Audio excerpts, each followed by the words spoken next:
భర్త ఇంటి ముందు భార్య నిరసనకు దిగిన సంఘటన కడప జిల్లాలో చోటు చేసుకుంది. ప్రొద్దుటూరుకు చెందిన మధుసూదన్ కు బద్వేల్కు చెందిన రమణితో జూన్ 8న వివాహం జరిగింది. అయితే తాళి కట్టిన గంట వ్యవధిలోనే మధుసూదన్ ఆత్మహత్య యత్నానికి పాల్పడ్డారు. వెంటనే అతన్ని ఆసుపత్రికి తరలించి చికిత్స అందించారని రమణి తెలిపింది. తాళి కట్టిన భర్త ఆత్మహత్య యత్నం ఎందుకు చేశాడో తెలియదని బాధితురాలు చెప్పింది. 6 నెలల తర్వాత తమ కుమార్తెను కాపురానికి తీసుకువెళ్తామని చెప్పిన అత్తింటివారు 6 నెలలు గడిచినా ఇంతవరకు తమ కుమార్తెను కాపురానికి తీసుకెళ్లలేదని రమణి తల్లిదండ్రులు ఆవేదన వ్యక్తం చేశారు. కాపురానికి ఎందుకు తీసుకెళ్లడం లేదని మధుసూదన్ తల్లిదండ్రులను ప్రశ్నిస్తే మొహంపైనే తలుపు వేశారని బాధితులు వాపోయారు. దీంతో తమకు న్యాయం చేయాలంటూ వారి ఇంటి ఎదుట నిరసనకు దిగారు బాధితులు.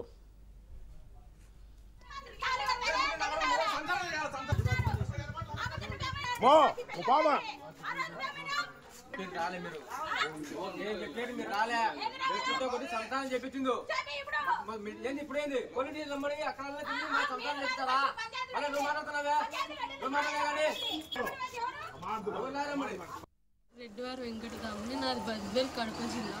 నేను ప్రొద్దుటూరు మధుసూదన్ పెళ్లి చేసుకున్నా 7/8 తేదీ, జూన్ 7/8, 2025 సంవత్సరం. పెళ్ళైనాక సూసైడ్ అటెంప్ట్ చేసి ఇంకా నన్ను వద్దని పంపించేసి ఇలా చెప్పని పెళ్ళైన గంటకి వద్దనుకున్నాను. రెడ్డివారు వెంకటరాముని, నాది బద్వేల్ కడప జిల్లా. నేను ప్రొద్దుటూరు మధుసూదన్ పెళ్లి చేసుకున్నా 7/8 తేదీ, జూన్ 7/8, 2025 సంవత్సరం.